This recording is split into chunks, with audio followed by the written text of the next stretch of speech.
It's Corso and Catone. Brought to you by Corso Law Group, Arizona's leading criminal and traffic law firm. Now for the real deal New England feel. Corso and Catone.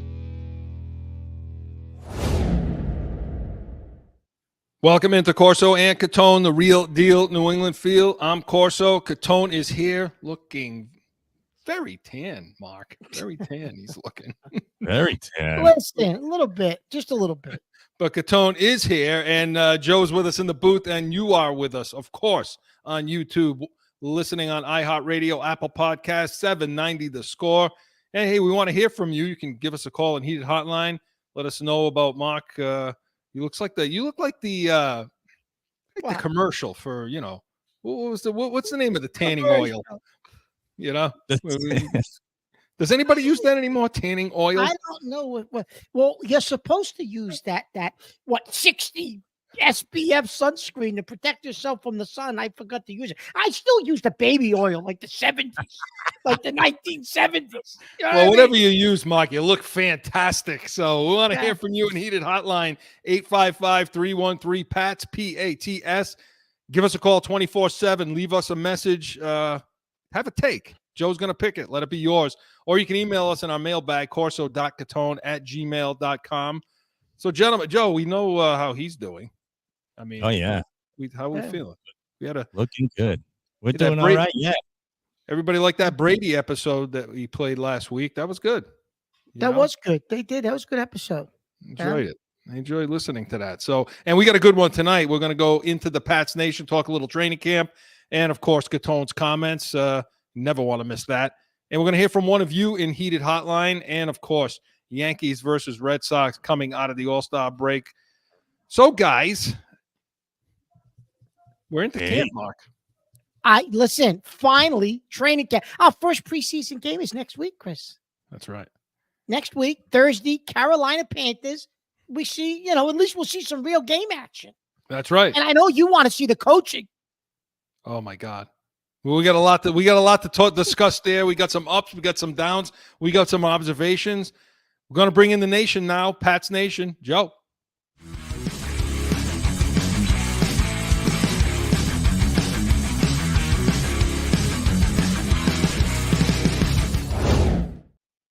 Okay, Mark, summer's over now. Let's get friggin' serious, okay? We're into training camp now, all right? Enough of your vacations and your tans and all the other stuff you're doing he's over there. Killjoy, Joe. You know? It's only August 1st, Joe. I know, right?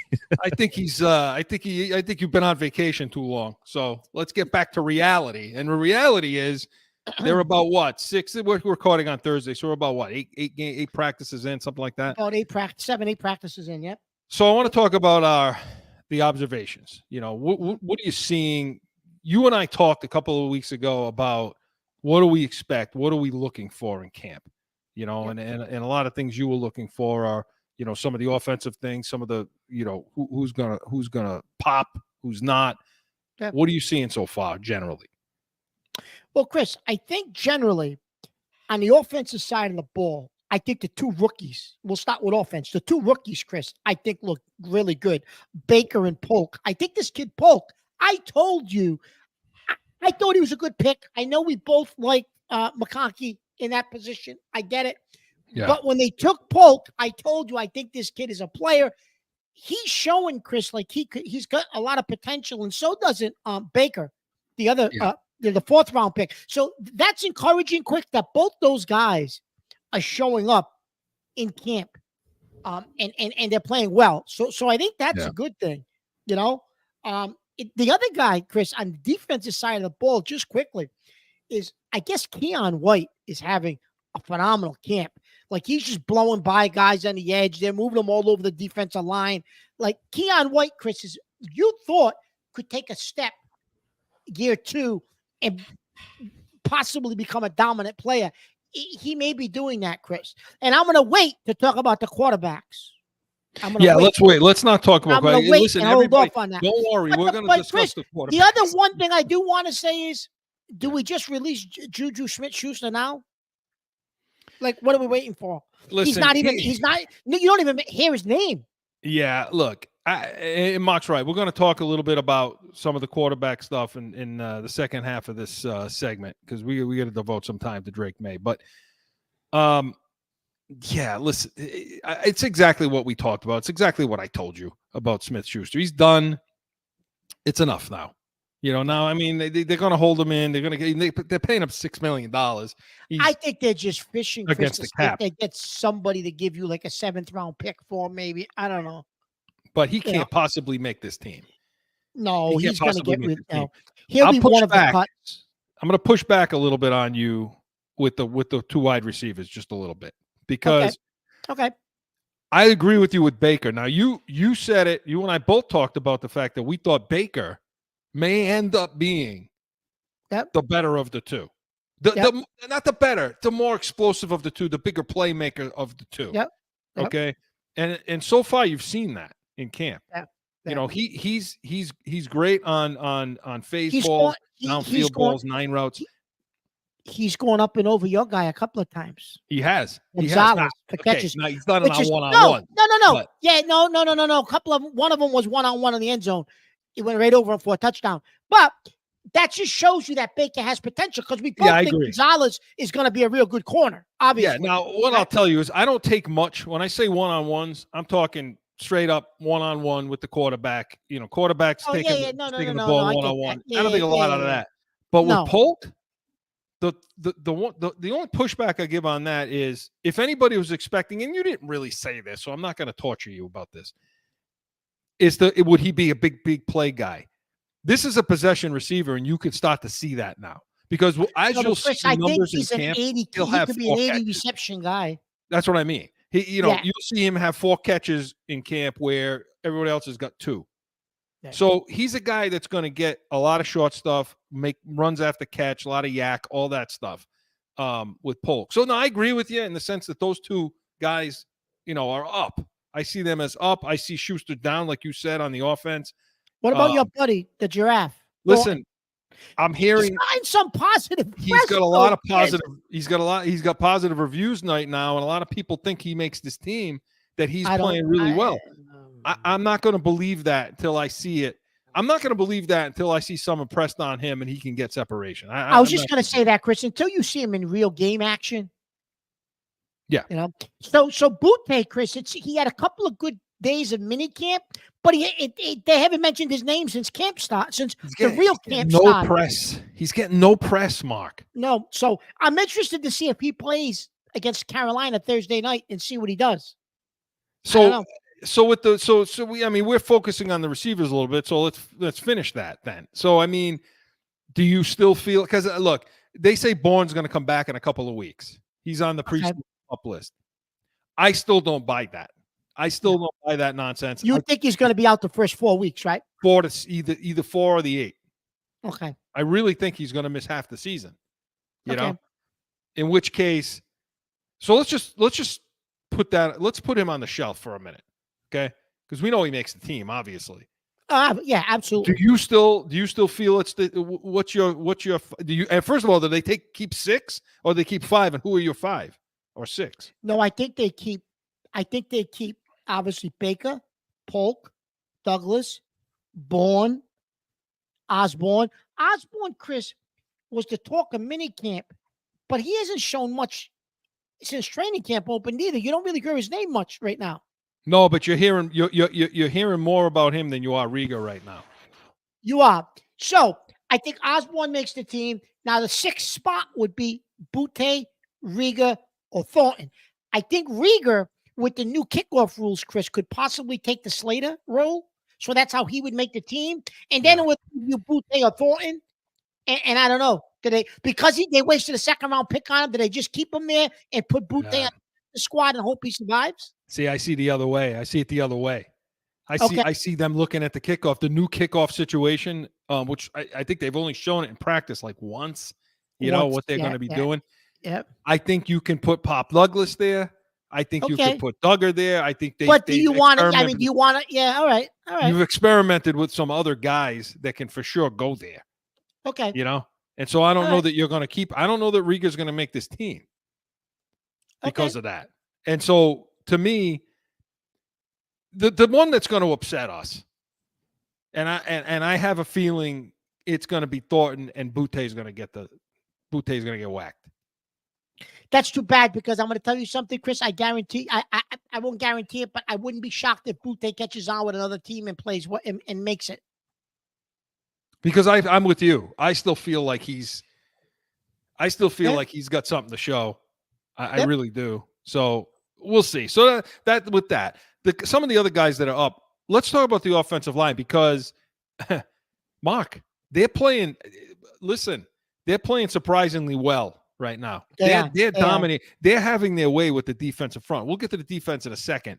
You know, what the hell is going on that side of the ball? Because what you're predicting is coming true. Yeah. Chris, you know who's playing well in the offensive line? Only because he's gotten playing time, and I didn't even know who the hell he was, but I think he's got a good shot at making this 53-man roster. Is the kid that's been playing center. Leverett? Leverett has been playing really well.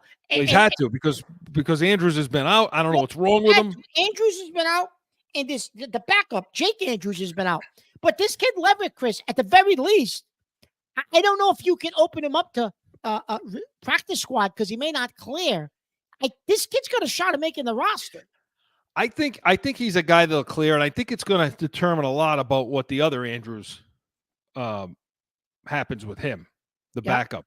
But I'm in full-fledged panic if David Andrews is out for if something's wrong here, because I get it. Lever, he's holding his own in camp right now, because they're Andrews Chris has yet to put pads on, practice in pads, right? Right. And so I'm a little concerned. I'm a lot concerned about that, and the fact that they're experimenting with moving Mafi over to center, and it's been a friggin' disaster. I mean, balls are flying over everybody's head in the shot, in the gun, and all that. I mean, so that's an issue. That's something that we didn't talk a lot about the interior. Everything was discussion about tackle. Well, right now you got to concern yourself with the interior a little bit, especially at center. And now, going to the outside, Mark, and I want to get to the defense. Wallace is playing well. The rookie's playing well, and he's playing left. Chris, he's playing left tackle, and they got the kid from Pittsburgh. They picked up the free agents playing right tackle, right? He played a little right tackle. They've been moving him back and forth because Owino's playing guard. Which didn't we predict that when they re-signed him? So we'll see. But so far, so good. So far, so good. And now going to the other side of the ball. So with the defense, like you say, Keon White, I told you how high I am on him anyway. I think that Weiss is going to become an afterthought, with this kid White playing. I think he's going to play over. I think he's going to win that. Gonzalez is fine. I mean, he's had a few problems on one-on-ones, but I don't think much into one-on-ones. I look more at the 7s. I especially look at the 11s, and he's been okay. I'm not worried about him. Marcus Jones has looked really good in the slot as the nickel. As the nickel corner. He's looked very, very good. He's nobody's running away from him. Not that they have anybody that can run away from him. Anyway. But we take it for what it is. Chris, they might have trouble running away from you. So I mean, I can lock down, man. Nobody's gonna 35 years, me, man. 35 years down. 35 years ago. So, no, Chris, he looks good, but I mean, what are you saying? Who's been struggling is the kid that we had high hopes for, the rookie that they drafted. Dial's been struggling. Marcellus Dial, he has been struggling. He's been struggling not a bit. He's been struggling a lot. And we thought he had the possibility of getting some significant playing time on that right side, the other side of Gonzalez. I don't know how much of playing time he's going to get. Well, you're looking at a situation with him, Wade. And Chris, the other kid's struggling too, Austin. Who's outplaying them is Wade. He is outplaying them. Who we thought was an afterthought to start camp. Now, again. So, Chris, bottom line. Temper it, but at some point, do you say, screw it?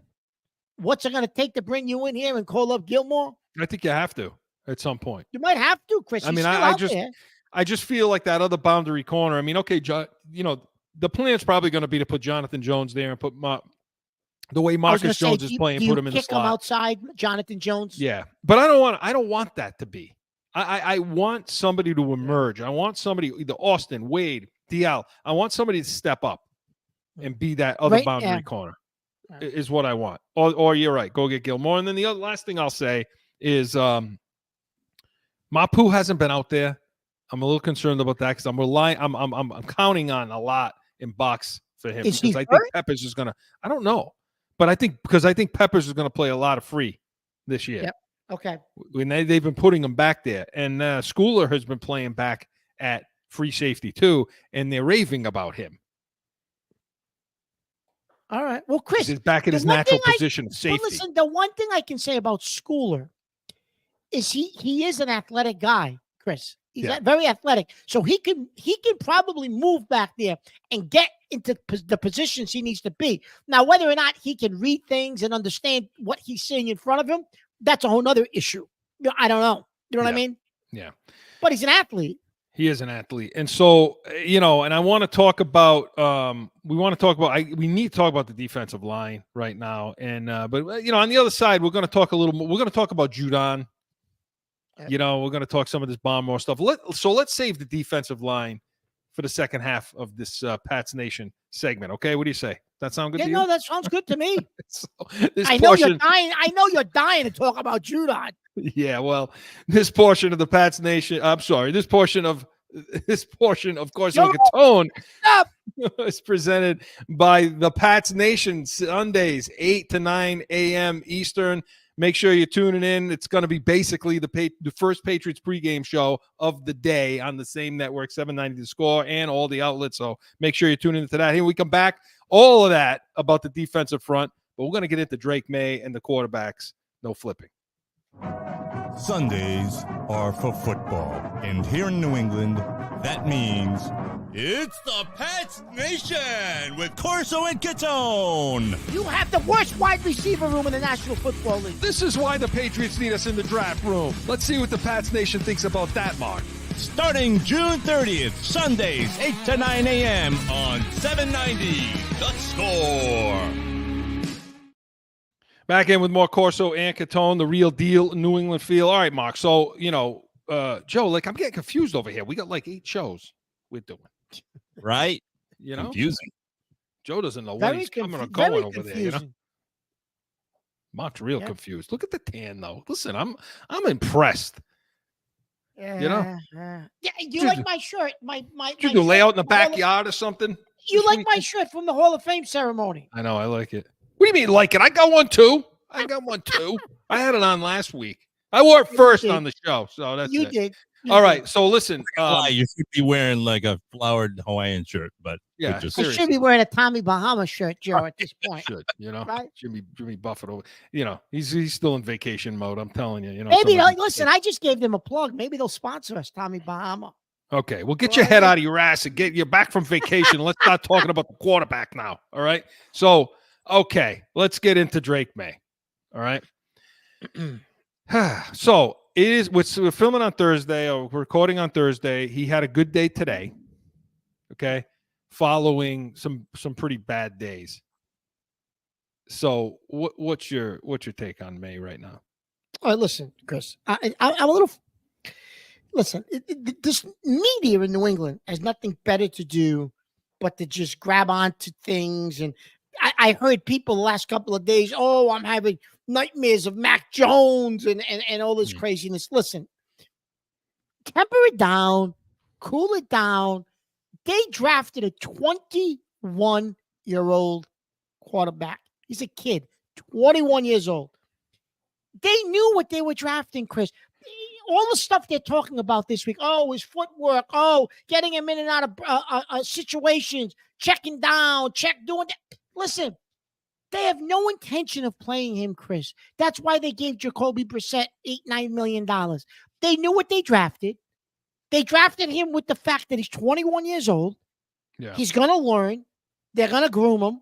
They're going to get him ready. They're not going to throw him out there to the wolves to get crushed. So everybody needs to temper it down, Chris.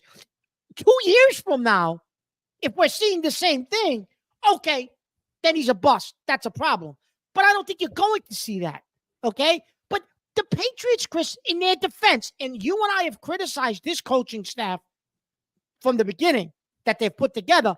But in their defense, Chris, they have no intention of playing this guy. So if Brissett goes down week 3 with an injury, they're going to go get a veteran off the scrap heap. Maybe the quarterback from the Battlehawks, right? Maybe not. Maybe But not. Well, I don't know. I'm just saying. You got Bazooka Joe that's playing well. We'll get to that in a second. Well, I don't know. All right, so wait a minute, saying, Mark. though, So are you saying Well- that, okay, so do you think that this coaching staff is surprised by what they're seeing, or do you think this is No, just what I don't think they expected? are. I don't think they are. No. Nope. Okay. The only Why, thing I'll say, do you think they're surprised? well, I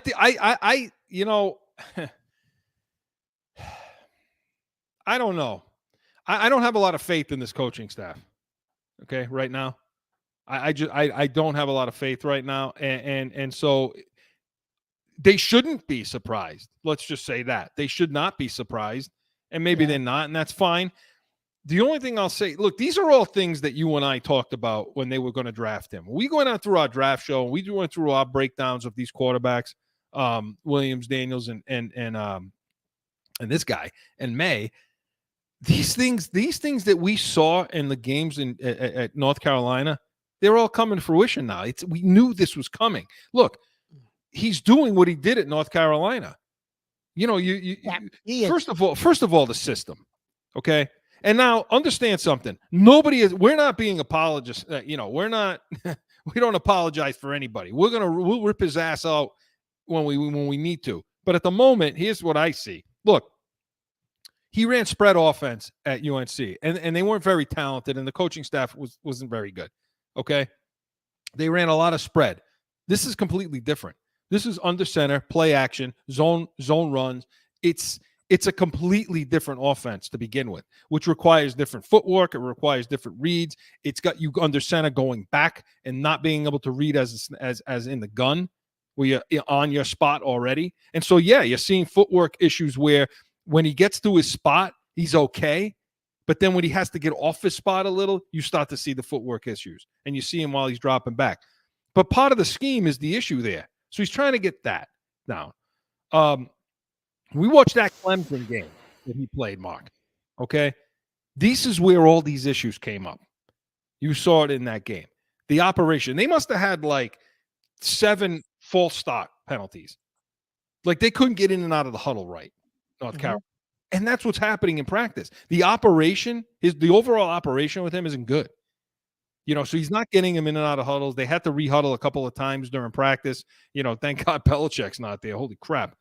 But some of the stuff that we saw is so no, we're not surprised. We thought this would be. I kept saying he's not NFL ready. He doesn't know how to run an NFL offense yet. He doesn't know what he's looking at on the other side. He's 21 years old, as you say. So, yeah, I'm giving him Chris, and he didn't come from a complex college offense where guys like a Caleb Williams came from an offense that's much more complex and that requires NFL-style reads and understandings. Michael Penix came from a place where there was constant motion, reads, checkdowns. He came with from quality receivers. With quality receivers that was pretty complex for a college offense. So those guys are more ready than May, because May just didn't have that experience. And you know who else came from a college like that and played in that kind of stuff? Milton. Oh. Yes. Well, yes, he did. But Milton, Chris, is also 24, 25 years old. Right. He 24? played for years. 24. He's 24. But the 24. point I'm making, you play Tennessee's, guy Jalen Hyatt. Yeah. Absolutely, Chris. Absolutely. And you're seeing that in camp. I mean, Mac Jones was miles ahead of where Drake May is when he first came out, because he should have been. Well, he was working with guys like Brian Daboll and he was working with Sarkisian. He was working with Pro Bowl receivers, Pro Bowl offensive, Pro Bowl receivers. Come on. The other so people are like, well, Milton is out playing May right now. I'm not all that surprised by that. Okay, with what I'm seeing, which is why one of the things I say to you is, if Brissett has a problem, I mean, the optics of it may not look good. Okay, promoting a 6th-round pick into the starting job over Drake May. I think I've heard that before somewhere. Yeah, don't. That tan is bleeding into your brain right now. But the point is, though, forget the optics of it. It's a good football sense. Look, Drake May shouldn't see the field all year. We've said it. It's clear as a bell. It shouldn't happen. And if that means something happens to Brissett and Milton's got to step in, I'd rather have that than Zappy. I can't stand Zappy. I just want that guy gone. I'm glad you brought that up. Do you think Zappy stays on this team, or do you think he's a roster cut? Because I'm going to tell you something, Chris. The type of camp that Milton has had, he won't survive waivers to try to put him on a practice squad. Somebody will pick him up, Chris. I think he's had a good enough camp, and if he continues to have a decent camp, somebody will pick Milton up. You won't be able to put him on the practice squad. Yeah, no, I think that Zappy's gone. I do, and one of the reasons is this is not their guy anyway. I mean, they didn't draft him. They don't have any tie to him. So I mean, if Milton continues to play the way he's playing, I don't see why he wouldn't be the number 3. I really don't. And in my opinion, if something happens to Brissett, he should leapfrog May and play. Let him take the beating. Let him take the beating. That's all this is about. The way he can run, Bazooka Joe. Yeah. If he can learn, the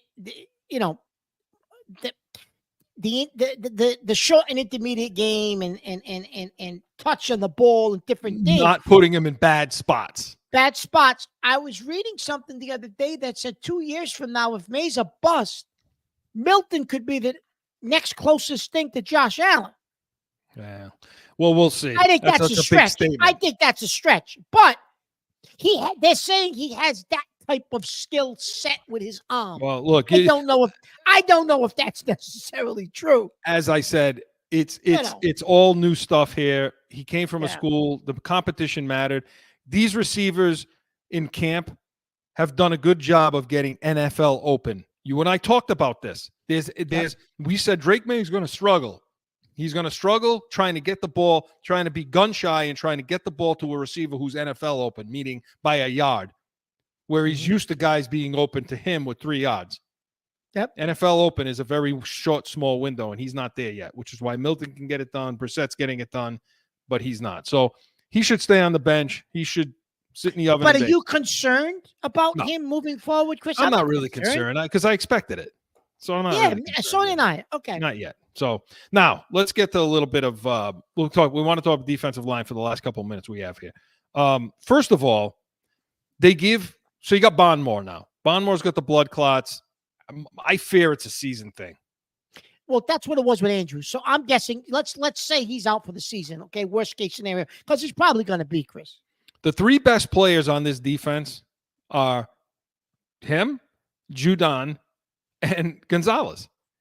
Those are the 3 best players on this team. And you now have potentially not have 2 of them, possibly. Okay? Because Bondmore may be out for the year. Well, that's probably why they gave Gottschall a 2-year extension.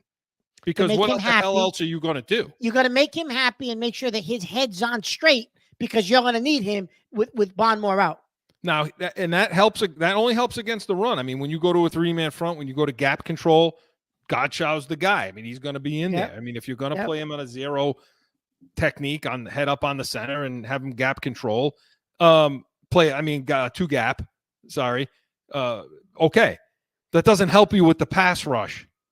And so you lose what you lose with Bondmore with the pass rush. Now you kick over to Judon and this drama scene going on over there. So for those of you who don't know that have been in a cave, Judon came out and said, about his contract.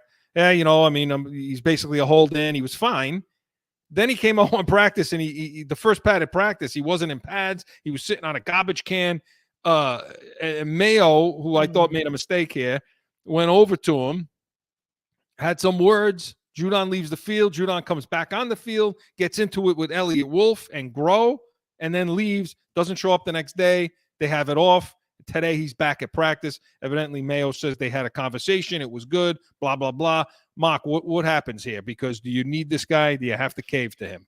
Well, didn't I say to you, Chris, before we went on our summer vacations, did you think Judon was going to become a problem in camp, and you didn't necessarily think he would?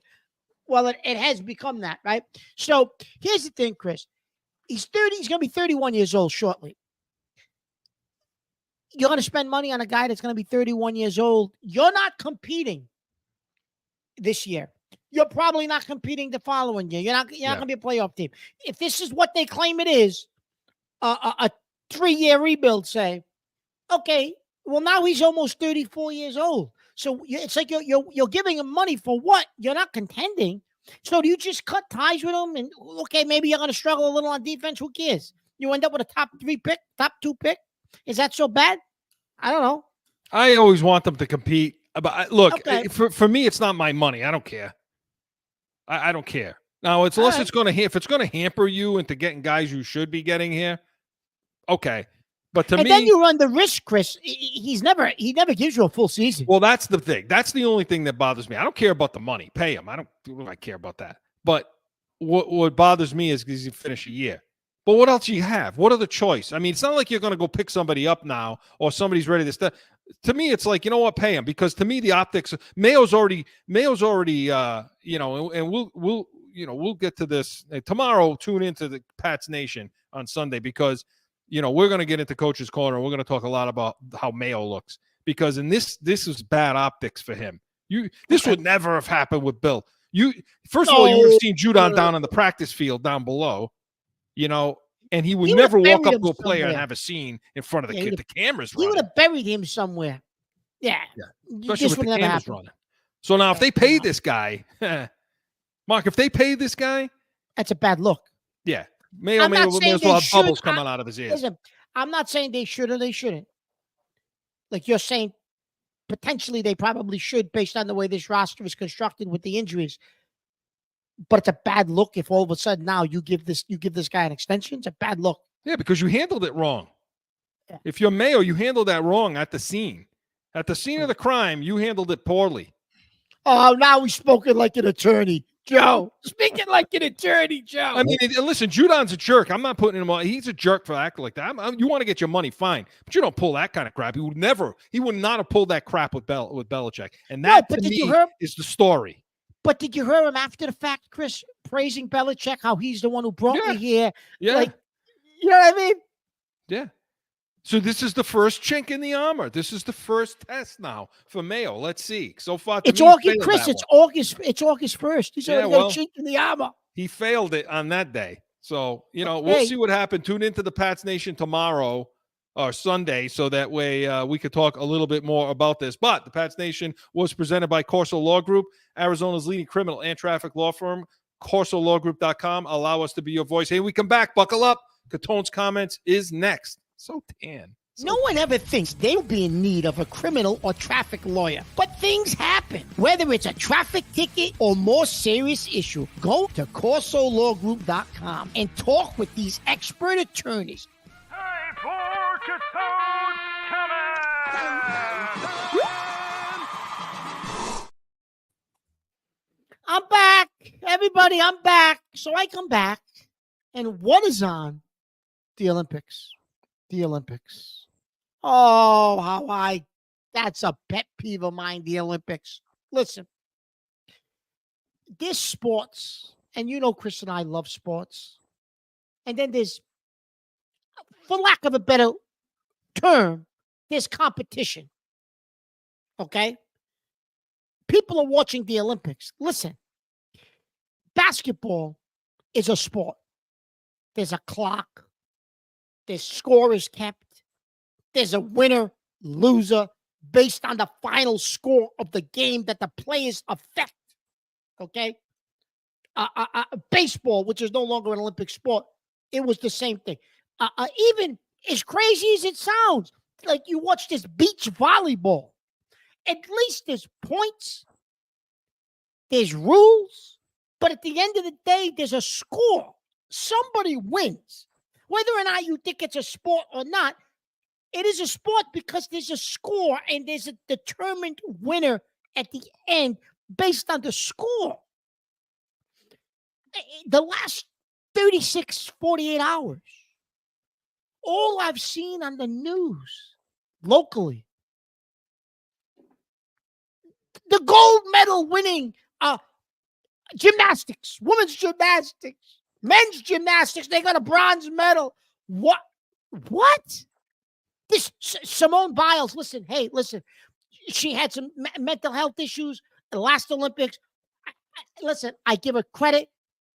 She's back. She's right. She got some assistance. Whatever she did, she's doing great. And listen, I'm glad for the girl. But you're not. That's not a sport. It's a competition. Listen, I'm watching them the other night. Somebody's on a balance beam. They're jumping off. They're landing. Somebody's foot goes forward and back. Another person sticks it. The landing. The person whose foot went back and forth ends up with a higher score. That's all subjective. It's all subjective to judges. There's bias involved. I love, like I said, God bless Simone Biles. She could fall on the ground and she'll get a good score because she's the superstar of the sport. So that's not a sport. It's they're making such a big thing out of this. Okay, yeah, every 2 years there's an Olympics. It's either Winter Olympics or Summer Olympics, whatever. But it's a competition. It's not a sport. It's subjective. You got judges making decisions on who's winning these competitions. It's not a sport. I'm sick of listening. Are they athletes? Okay, yeah, they're athletes. These girls and these men that are involved in gymnastics are definitely athletes. They're physically fit. They're strong. But it's not a sport. It's a competitive, I don't know what you want to call it, because it's subjective to whoever's scoring. Hey, the judge gave a 9. This judge gives a 7. Like figure skating. Figure skating is crazy. I don't know how they score that. It's all subjective. You don't know who's winning, who's going to win those things when they do those flips and toe taps and all that other stuff. I don't know. Maybe I'll get a pair of figure skates and try it. I don't know. What do I know? Right?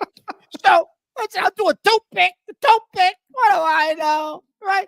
But I just had to get that off my chest because I'm watching the last 3 days and I'm saying to myself, oh my God, like, what is this? Like, it gets on my, the Olympics gets on my nerves. I don't know, Chris. Maybe I'm getting old. What do I know? So, Hey, but wait a minute. Joe, he's got it on in the back. He's got reading the screen. He's got the Olympics, Joe. That's swimming. They got compete. Somebody wins. Swimming. I'll give you the swimming. There's a time. There's a score. It's based on individual times. That's fine. That's a sport. It is not judges judging. Oh, he had the best backstroke. He's the winner. He's such a jerk, Joe. What? Why am I a jerk? These kids work their whole life for this. Lost the 3 viewers that we had. Yeah, right. I may get a lot of backlash over this, but that's my opinion. So in your opinion, then, handball is more of a sport than, which is there an ultimate way of scoring points? The ball goes back and forth. But is there a final score?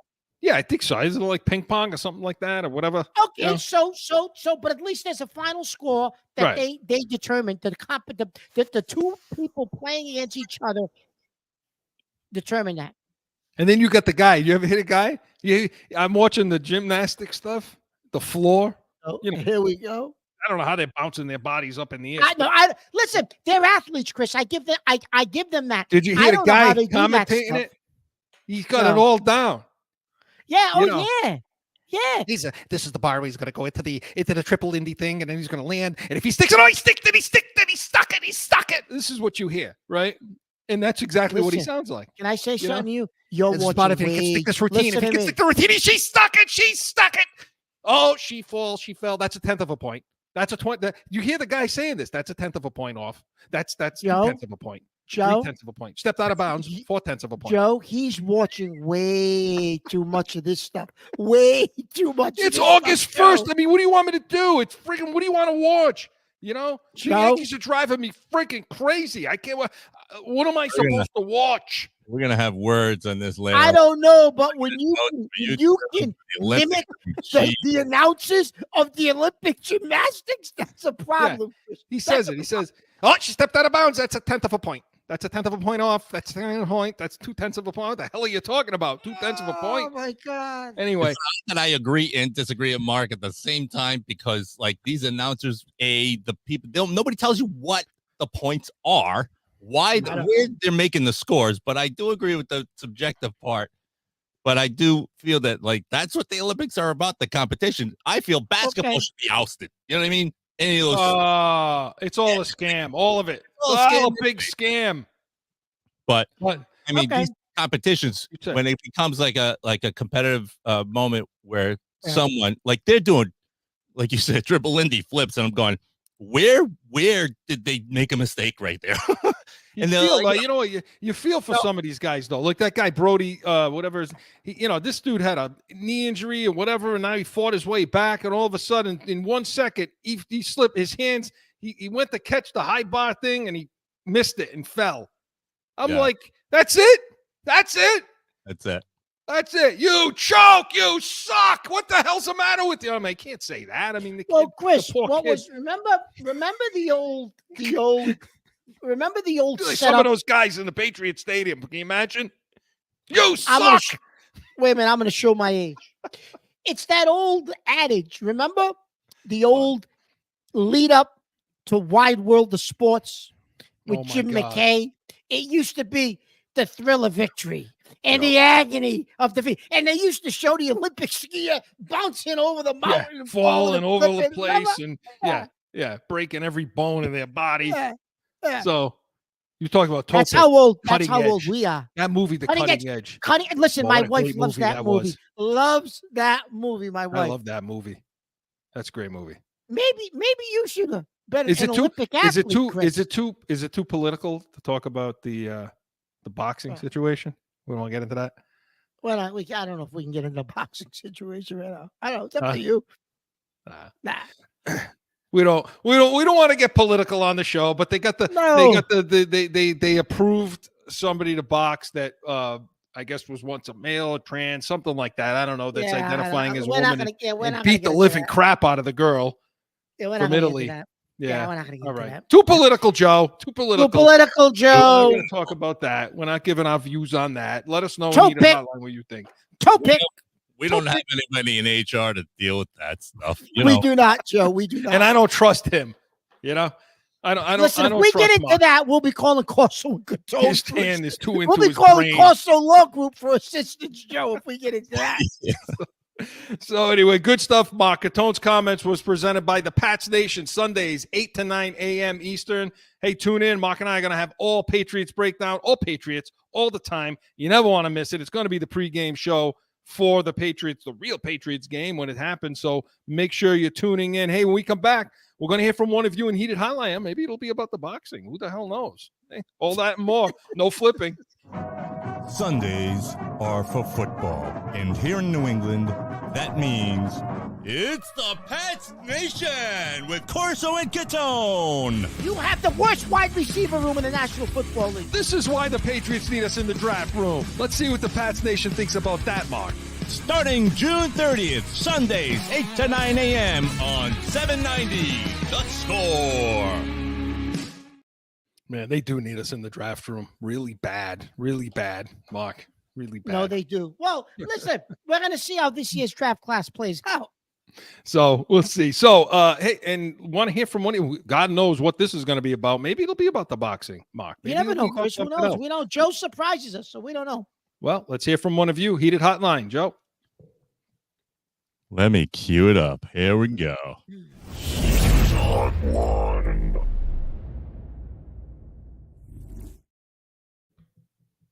This one's from the Heated Hotline mailbag, and it's from John from Dartmouth.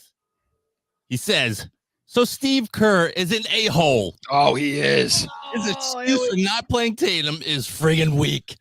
Like, he's not one of the 10 best players on that team. Get out of here. Screw him. Oh, I am so happy. Exclamation point. Oh, here we go. Oh, Joe, I've been listening to Chris for days since I've this been happened. bitching about this for days, okay? And I didn't know if we were going to get to it today. And I'm so... Who was that? Who sent us an email?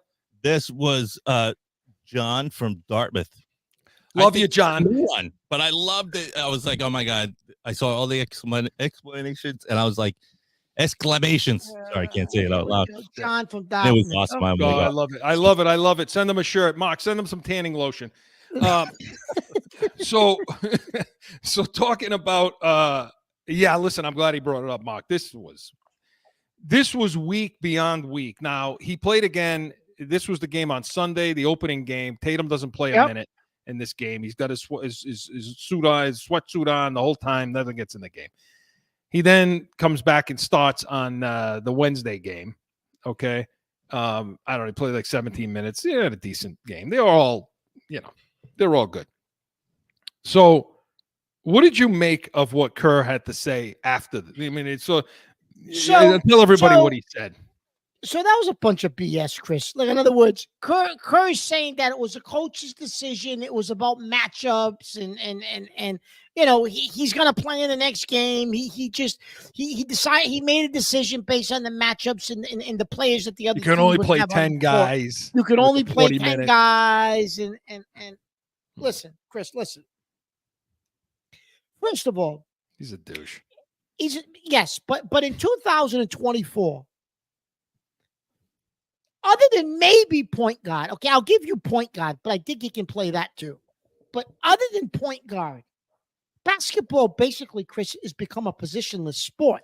So Tatum can play anywhere. The 2, the 3, the 4, the 5. You can put Tatum anywhere, and for so many, and he'll play it in this type of an NBA, in this type of a world, Olympic style play. Like, so that doesn't cut it, Chris. You could be in the paint for 3 seconds. It doesn't matter. The 3-second rule. So it doesn't matter. So the whole thing about was about the matchups is a crock of BS. Mark, he started 4 guards. He started 3 or 4 guards. He started 4 guards in that game. Yeah. It's a bunch of BS. He started BS. White. He started White. Was it White, Holiday, LeBron, and Curry? Well, this is the LeBron show, anyways. Just Olympics, He decides when he's going to play. Yeah, I thought it was weak, a weak look. He said we can only play 10 guys because you got 40 minutes. You only have 40 minutes. You don't have 48 minutes. Okay, so you're telling me that Tatum isn't one of the top 10 guys on that team? Seriously? Well, then, really? Yesterday's game, Chris, he doesn't play Joel Embiid. Right. Like, what was that? Correction. Was that to cover himself? Okay, yeah, today I'm not going to play Embiid. And you know what's funny? During the game, okay, I was watching this. During the game, Tatum, I don't know, he made a bad play. I don't know if he turned the ball over something. And they panned over to Kerr, who had this irritated look on his face. I don't think he likes him. He doesn't like the Celtics. Screw him. That's what all this is about. He doesn't like the Boston Celtics, and I can't wait for the freaking Golden State Warriors to come in to the Boston Garden. You people better be in full voice. Boo him, throw shit at him. Don't throw anything at him. But, gotta let him have it, Mark.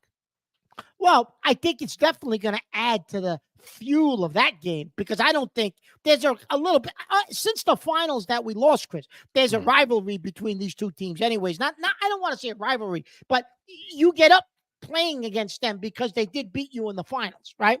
But I think it was a bunch of BS. I just don't understand.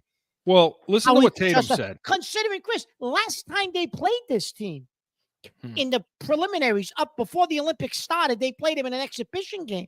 Tatum played 17 minutes against them. So what the matchups were different this time? I'm confused. He started against this team when they played them in like an exhibition match leading up to the Olympics. And now you're saying it was about matchups? Listen, I think it's that Tatum came a couple of days late. Yep. Tatum showed up a couple of days late. Yeah, I read that. So you think he was punishing him? It can't be a basketball reason. You can't sell me a basketball reason about this. You could put any of those 5 guys on the court. They're going to kick the shit out of everybody. You can't sell me on a basketball reason for this. There's something else there. There has to be something else there. This is what Tatum said. Tatum said it's a unique situation, and it's not about one individual player. The competitor in you wants to play, obviously. But I'm not here to make a story, make it about myself. We won. I'm just glad to get back out there and play again today. There was a lot of chatter over the last few days, but I was in good spirits. Now, listen to this last statement, okay? Oh, I know what you're going to say because I read this. Go ahead. I'm not holding any grudges or anything. So. Yeah, but he also mentions, Chris, besides that, he also mentioned I won a championship. I got a new contract. Yeah. An all-NBA player. And the cover of Sports Illustrated. So, to say it wasn't a blow Whoa, and my ego wasn't a blow to my ego. Like he made reference to that. Like, Yeah. and I'm not seeing a minute of playing time. Really? For you to say I don't hold a grudge, that means there was something to hold a grudge about. No, you're right. You're right. I mean, no, like or else. No, absolutely, Yeah, positively. I saw his face on the bench. He was pissed off. Of course, he was pissed. Why wouldn't he be pissed? Off. There's not one guy on this team that shouldn't play. Like they should all play every game. There's no reason for that not to happen. And Beat should have played 2 in game 2. Like you That's said, stupid. Chris, there's not a team in this Olympics that's gonna push this team. So why wouldn't you play everybody? Come on. No, Steve Kerr's a jerk. He's a jerk. He's always been a jerk. I didn't like him when he played for Chicago. I don't like him as a coach. He's a jerk. That's it. He's a big jerk. So who sent us the message again, Joe? Gignini. This was John from Dartmouth. John, thank you for the email. It really sparked something that I needed to talk about. Well, John, obviously Chris agrees with you. That's for sure. Yeah, I agree with you wholeheartedly. Thanks, John. Now they're gonna check their blood pressure. Thank you. That's it. So, yeah, Kerr's a dude. Move on. There we go. So, Heated Hotline was presented by Corso Law Group, CorsoLawGroup.com. Hey, we come back.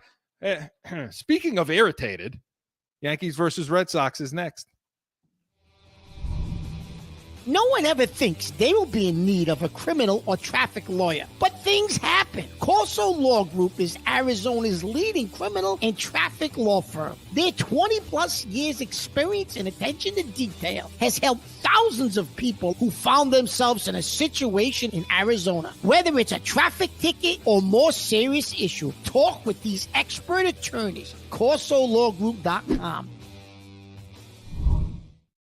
Back in with more Corso and Catone, the real deal, New England feel. All right, Mark, listen, this preseason game is not behind me. These are unwatchable, though. No, but I'm actually, listen, as crazy as I am, I'm actually taping it because I want to see. Tonight. Caleb Williams didn't play? He's not going to play tonight. That's the only reason I taped it. I wanted to see him. Okay. So I hate to put that. In fact, I always like putting a pin in that. Thanks for putting a pin in that for me. Thank you very much. Thank you. So speaking of putting a pin in it, let's discuss Yankees versus Red Sox. Joe?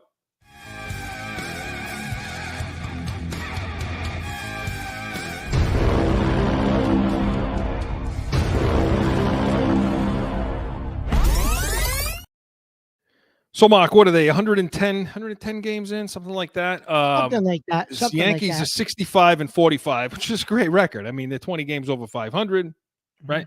And all of that. Yeah. However, the record's great, but what's the product like right now?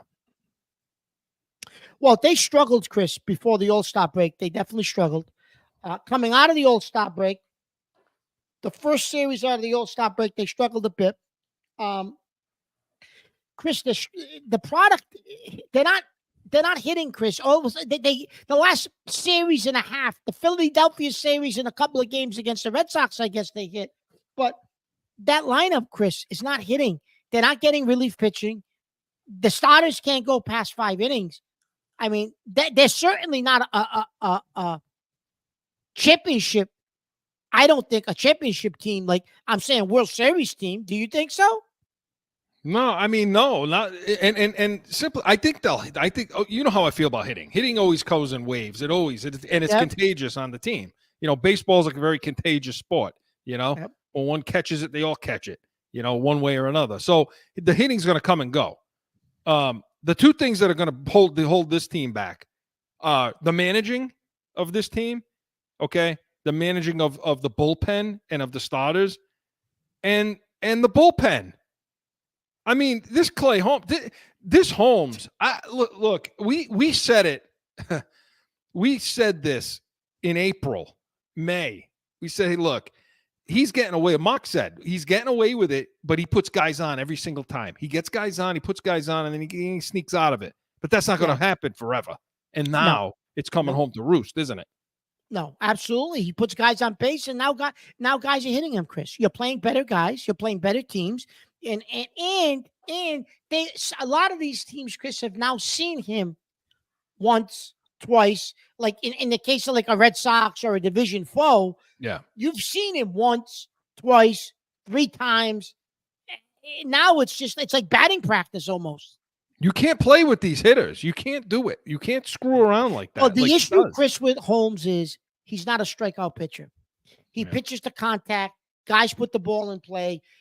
In the 2024 MLB, Chris, teams bring guys out of the bullpen that are throwing 99, 98.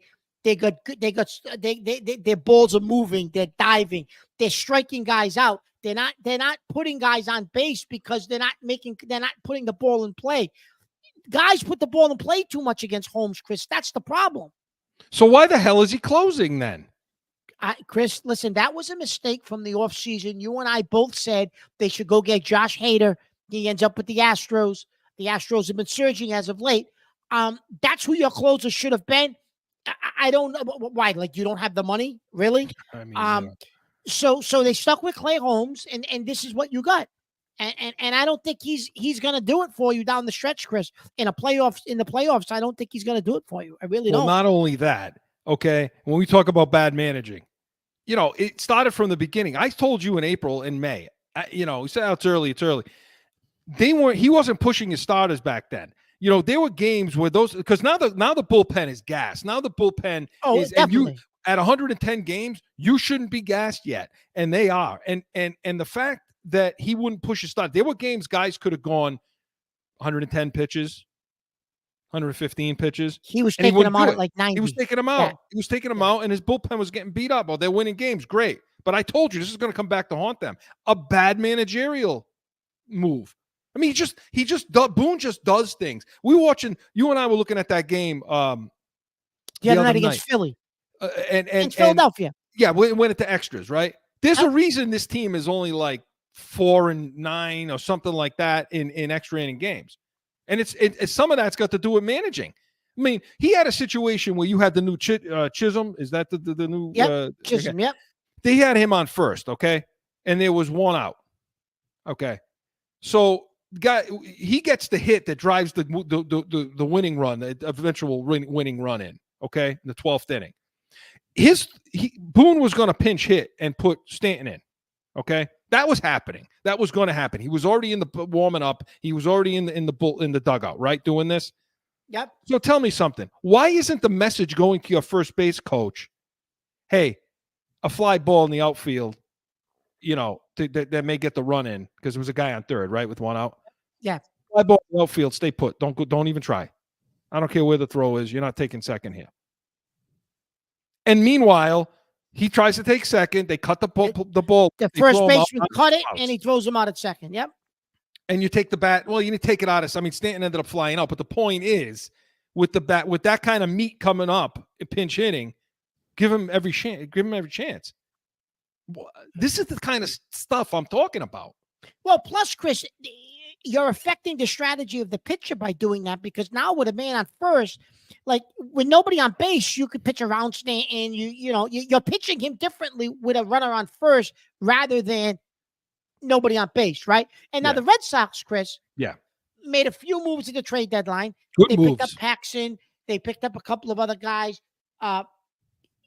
Cora signs a 3-year extension, which was a little surprising to us. And I know we're running short on time, but why did you think that was surprising? Yeah, I just listen. The deal would have been there in the offseason. Why are you signing it now? See what the market offers. I'm really pissed because I wanted them to coach the Yankees. Really? No, I know that. But Red Sox come out of the All-Star break, Chris. They're only like 4-7, 4-8, so they're struggling a bit coming out of the break. But Red Sox still, Chris, are only a couple of games out of the wild card. They're in position. They've made some. They've made some moves. Let's see what happens. They're sitting right there to possibly make a move to get into the wild card. We're gonna have a lot more baseball next week. I know we're up against it because now we're in the swing of baseball season. And keep in mind with the Red Sox, really quick, the reason why that's happening, okay, is because they got guys that are out. They got relief guys that are out right now, and when they come back, so there's reasons for them slipping a little bit. I think they'll be better, but you're right. Stick around. We're going to have more of that. But Corso and Catone was presented by the Pats Nation, Sundays 8 to 9 a.m. Eastern. Hey, get on. All our shows are up for you. Watch, listen, come back next week, noon to 1 Eastern. Anything you bring to the table, we will be ready. We are Corso and Catone, the real deal, New England feel. See you next Saturday. Now find Corso Catone on AM 790, The Score, iHeartRadio, iTunes, wherever you podcast. Or subscribe to the YouTube channel and catch the chaos every Saturday at noon.